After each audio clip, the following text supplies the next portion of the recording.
हरे कृष्णा। भजन के लिए अनुकूल परिस्थिति, स्थान, काल, इसके बारे में हम चर्चा करेंगे। ये वीडियो पूरा देखना है, कारण बहुत ज़रूरी बात है। जो भजन करते हैं, जो भजन करने के लिए प्रयास कर रहे हैं, इच्छा कर रहे हैं, उनके लिए कुछ टिप्स हैं। जैसे हरिभक्ति विलास में कि भक्ति रसामृत सिंधु में श्री रूप गोस्वामी चर्चा की है।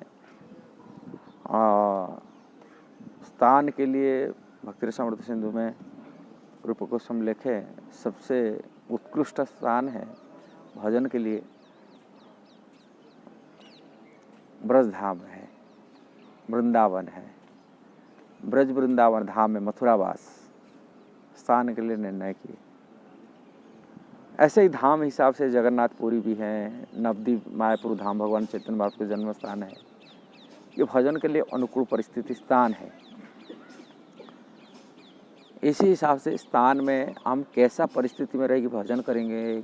सभी तो धाम में नहीं आ पाते हैं। कई लोग रहते हैं घर गृहस्थ में रहते हैं, बम्बई, दिल्ली, अमेरिका, यूरोप हर देश में रहते हैं। उनकी परिस्थिति कैसा होना चाहिए, भक्ति विनोद ठाकुर कुछ भी टिप्स दिए, वो टिप्स हमको जानकारी होना चाहिए। भजन के लिए भक्ति विनोद ठाकुर की हैं जो भजन कर रहे हैं, भक्तों की संगति करना चाहिए। भक्तों की संगति रही यदि भजन करते हैं तभी भजन प्रगति करता है।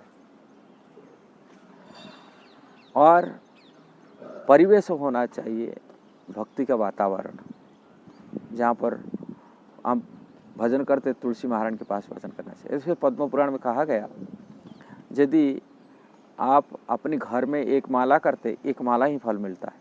वही माला यदि गौशाला में बैठ कर के गोमाता के सामने करेंगे, उसका 100 गुण फल बढ़ जाएगा। वही माला यदि तुलसी महाराज के सामने बैठी करेंगे, 1000 गुण फल बढ़ता है। और वो माला, एक माला यदि आप तीर्थ स्थान में, जैसे प्रयागराज है, हरिद्वार है, ऐसे तीर्थ स्थान में करते हैं, तीर्थ स्थान में उसका 10,000 गुण फल बढ़ता है। किंतु भगवान की घर, भगवान के धाम जैसे वृंदावन है, जगन्नाथपुरी है, मायापुर है, ऐसे भगवान के घर में यदि करते हुई माला, आपको 1 लाख गुण फल बढ़ेगा। ये पद्म पुराण के कहने का बात है।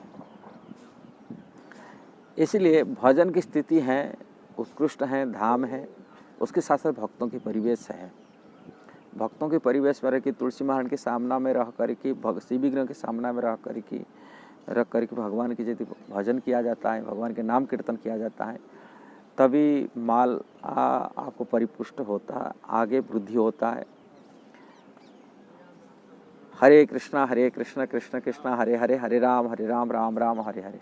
इसलिए भक्तों के बीच में माला करना चाहिए, भक्तों के संगत में माला करना चाहिए, तुलसी महाराज के सामने करना चाहिए, शिव विग्रह के सामना में करना चाहिए, और धाम में करना चाहिए, अनुकूल वातावरण में करना चाहिए।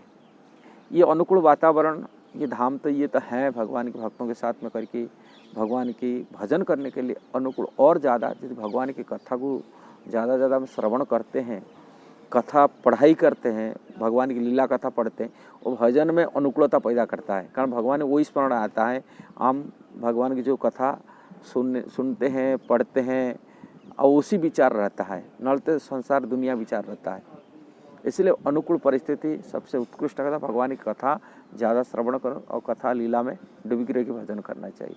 ये अनुकूल परिस्थिति पैदा करता है, कहाँ भी रहे, ये भजन के लिए अनुकूल।